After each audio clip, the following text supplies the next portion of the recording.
Gold, trusted gold buyers. మీరు తాకట్టు పెట్టిన బంగారాన్ని విడిపించి ఈ రోజు ఉన్న మార్కెట్ ధరకు కొనబడను.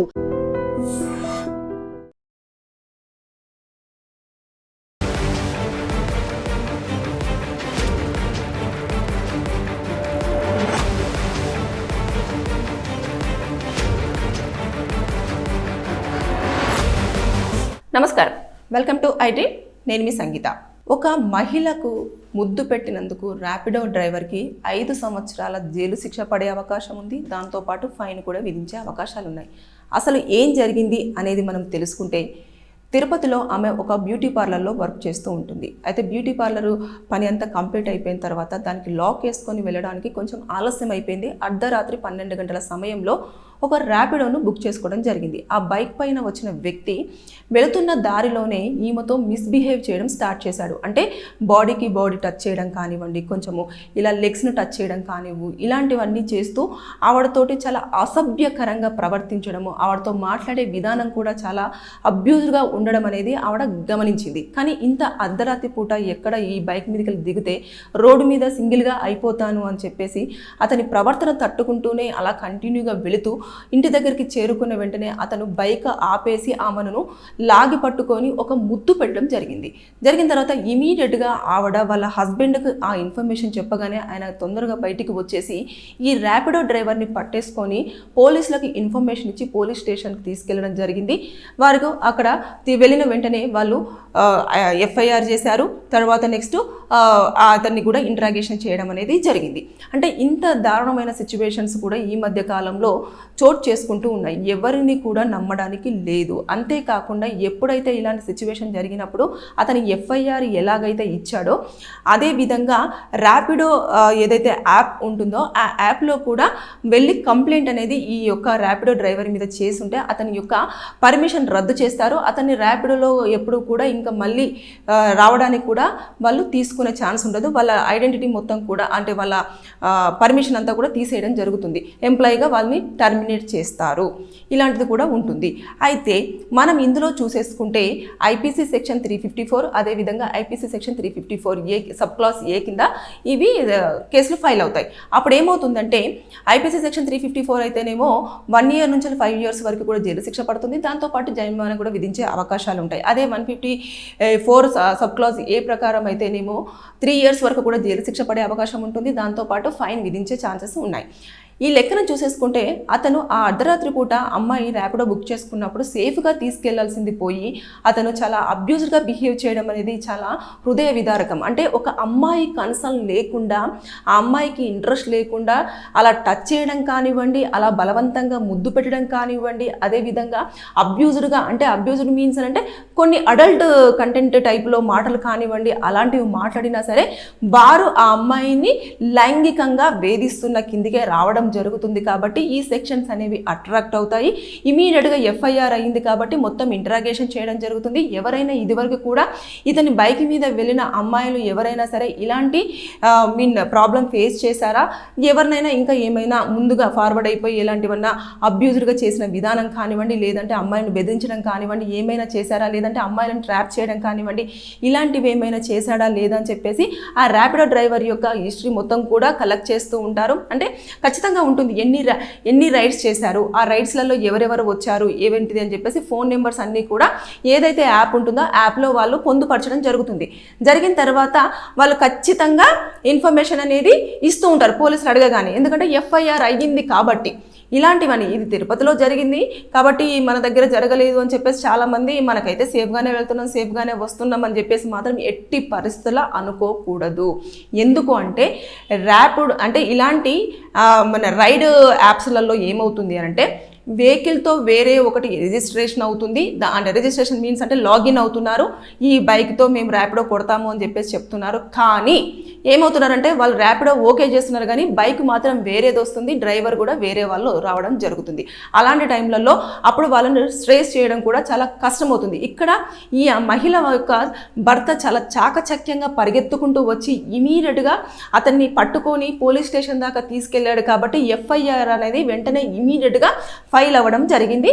ఇంకా కోర్టుకు తీసుకెళ్తారు. 24 అవర్స్లో ఖచ్చితంగా కోర్టులో ప్రొడ్యూస్ చేస్తారు. రిమాండ్కి పంపించడం అనేది కామన్గా జరుగుతూ ఉంటుంది. నిజంగానే ఏం చేశారు అని చెప్పేసి ఆ సీసీ కెమెరా ఫుటేజ్ వాళ్ళ ఏదైతే వస్తున్న దారిలో అతను ఎలా బిహేవ్ చేశాడు ఏంటి అనేది కూడా అది మొత్తం కూడా ఎవిడెన్సెస్ అన్ని కూడా కలెక్ట్ చేస్తారు. కలెక్ట్ చేసిన తర్వాత అప్పుడు వాటిని కోర్టులో ప్రొడ్యూస్ చేస్తే నిజంగానే ఈ అబ్బాయి ఇలా చేశాడు, ఈ అమ్మాయితో మిస్బిహేవ్ చేశాడు అని చెప్పేసి కనుక నిర్ధారణ అయితే ఇప్పుడు నేను చెప్పిన సెక్షన్స్ అన్ని అట్రాక్ట్ అవుతాయి. అదే విధంగా కూడా శిక్షలు పడే అవకాశం ఉంటుంది. అయితే ఇంకొకటి ఏంటంటే ఎప్పుడైతే ఈ రైడ్కు అయిపోయిన తర్వాత ఒకవేళ అమ్మాయి కనుక ర్యాపిడో కానివ్వండి, ఓలా కానివ్వండి, ఇవైతే మనం బుక్ చేస్తారో చేసిన తర్వాత వాళ్ళ డెస్టినీకి రీచ్ అవ్వగానే ఒక కాల్ వస్తుంది ఆ యాప్ నుంచి వచ్చేసి మీరు డెస్టినీకి కరెక్ట్గా రీచ్ అయ్యారా లేదా, సేఫ్గా రీచ్ అయ్యారా లేదా, మాకు ఒకటి ఫీడ్బ్యాక్ ఇవ్వండి అని చెప్పేసి కాల్ వస్తుంది. దాన్ని చాలామంది ఇగ్నోర్ చేస్తారు. అలా ఇగ్నోర్ చేయొద్దు. అది ఖచ్చితంగా లిఫ్ట్ చేసి ఇమీడియట్గా మీరు సేఫ్ అయ్యారు అంటే 1 నొక్కండి, లేదంటే ఇబ్బంది పడ్డారు అంటే 2 నొక్కండి అంటే మనం ఇచ్చే ఫీడ్బ్యాక్ను బట్టేసి ఆ డ్రైవర్ యొక్క ప్రవర్తన ఎలా ఉంది అని చెప్పేసి ఆ యాప్ వాళ్ళు కూడా నోట్ చేసుకోవడం అనేది జరుగుతుంది. అంటే రాంగ్ రూట్లో తీసుకొచ్చే ఇవన్నీ కూడా ఉంటాయి. కానీ చాలామంది వచ్చేసాం కదా ఇంకేముంది వీళ్ళతో కాల్ అని చెప్పేసి కట్ చేస్తూ ఉంటారు. అలా చేయొద్దు. అలా చేయడం వల్ల ఏమవుతుంది, కొంతమంది మాకు 5 స్టార్ ఇవ్వండి ప్లీజ్ మేడం అని చెప్పేసి రిక్వెస్ట్ చేసి వేయించుకుంటారు. లేదు, మీరు సాటిస్ఫాక్షన్ అయిపోయి మీరు ఓకే ఇతనితో సేఫ్ జర్నీ అయ్యాము అని చెప్పేసి అంటేనే మీరు ఫీడ్బ్యాక్ అనేది ప్రాపర్గా ఇవ్వండి. అంతేగాని ఇష్టం ఉన్నట్టుగా వాళ్ళు రిక్వెస్ట్ చేశారని చెప్పేసి ఇలాంటి ఇలాంటి దారుణమైన సంఘటనలు కూడా చోటు చేసుకుంటున్నాయి. కాబట్టి ఎందుకంటే వాళ్ళు అన్నోన్ పర్సన్స్ ఎక్కడి నుంచి వస్తారో మనం బుక్ చేయగానే వచ్చేస్తారు. అది వెహికల్ మళ్ళీ కొన్నిసార్లు మనం ఏదైతే ఓకే అయిన తర్వాత బండి యొక్క రిజిస్ట్రేషన్ నెంబర్ వేరే ఉంటుంది, వచ్చే వెహికల్ వేరే ఉంటుంది, వచ్చే డ్రైవర్ వేరే ఉంటారు, అందులో చూపించే పర్సన్ వేరే ఉంటారు. ఇలాంటివన్నీ చోటు చేసుకుంటున్న సమయంలో కొంచెం ఇబ్బంది జరిగే అవకాశాలు ఉంటాయి. కాబట్టి దయచేసి రాత్రిపూట అమ్మాయిలు ఎవరైనా సరే ర్యాపిడో కానివ్వండి, ఓలా కానివ్వండి, ఇలాంటివి బుక్ చేసుకునేటప్పుడు మాత్రం ఊబర్ కానివ్వండి, ఇలాంటివి బుక్ చేసుకుంటున్నప్పుడు చాలా జాగ్రత్తగా ఉండండి. మీరు వెంటనే ఇమీడియట్గా వెంటనే మీ వాళ్ళకు లొకేషన్ ఫార్వర్డ్ చేయండి, లైవ్ లొకేషన్. దాంతోపాటు మీ వాళ్ళతో మాట్లాడుతూ రండి. ఎవరైతే ఇంటి దగ్గర ఉంటారో ఆ టైంలో వాళ్ళకు ఫోన్ చేసి, పేరెంట్స్ అయితే పేరెంట్స్కి, హస్బెండ్ ఉంటే హస్బెండ్కి, సిస్టర్స్ ఉంటే సిస్టర్స్కి, ఎవరికైనా ఒకరికి కాల్ చేస్తూ మీరు నేను ఇక పలానా చోటికి రీచ్ అయ్యాను, ఇలా వస్తున్నాను, బండి నెంబర్ ఇది అని చెప్పేసి ప్రతిదీ మీరు ఫోన్లో కన్వర్జేషన్ చేయడానికి ట్రై చేయండి. అప్పుడు ఎదురు వాళ్ళు ఎవరైతే బండి మీద తీసుకెళ్తున్న వాళ్ళైనా సరే, ఆటోలో తీసుకెళ్తున్న వారైనా సరే, కార్లో తీసుకెళ్తున్న వారైనా సరే అలర్ట్ అవుతారు. అంటే వీళ్ళు ఎవరికో ఇన్ఫర్మేషన్ ఇచ్చారు, మనం జాగ్రత్తగా తీసుకెళ్ళకపోతే ప్రమాదంలో పడే అవకాశం ఉంటుంది. కాబట్టి ఎందుకు వచ్చిన రిస్క్ అని చెప్పేసి వాళ్ళు తీసుకెళ్ళి కరెక్ట్గా ప్రాపర్గా దించుతారు. అదేవిధంగా ట్రావెల్ చేస్తున్న వారితో కూడా వాళ్ళ బిహేవియర్ అనేది చాలా వరకు బాగా ఉండే అవకాశాలు ఉంటుంది. కాబట్టి దయచేసి ఎప్పుడైనా సరే 10 దాటిన తర్వాత ఎవరైనా అమ్మాయిలు బుక్ చేసుకున్న అంటే వెహికల్ని బుక్ చేసుకుంటే మాత్రం చాలా జాగ్రత్తగా ఉండండి. ఇలాంటి అక్కడ ఏం జరగలేదు కాబట్టి ఓకే ముద్దు పెట్టేసుకొని అసభ్యంగా బిహేవ్ చేశాడు, ఆ అమ్మాయి కనుక రెస్పాండ్ అయ్యి లేదంటే అయ్యో ఎందుకు ఇలా చేస్తున్నానని భయపడితే అక్కడ ఏం జరిగేది అనేది మనం ఊహించలేము. అంత ఇప్పుడు చూస్తుంటే కొన్ని సంఘటనలు వింటుంటే ఒళ్ళు ఇట్లా వణికిపోతుంది, అంత దారుణంగా చేస్తూ ఉన్నారు. కాబట్టి దయచేసి ఎప్పుడైనా సరే అలర్ట్గా ఉండండి.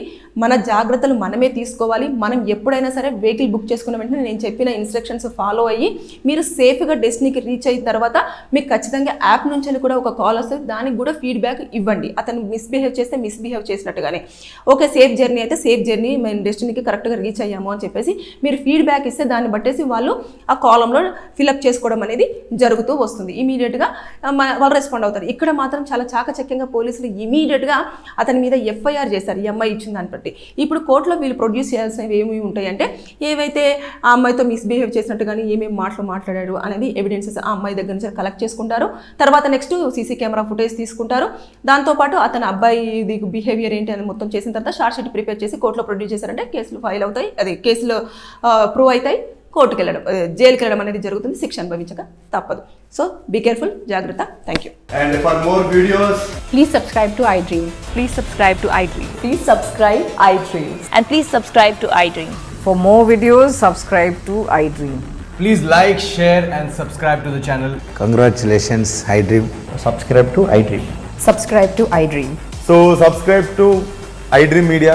iDream team andarki huge congratulations. Please subscribe iDream Media. Please subscribe to iDream.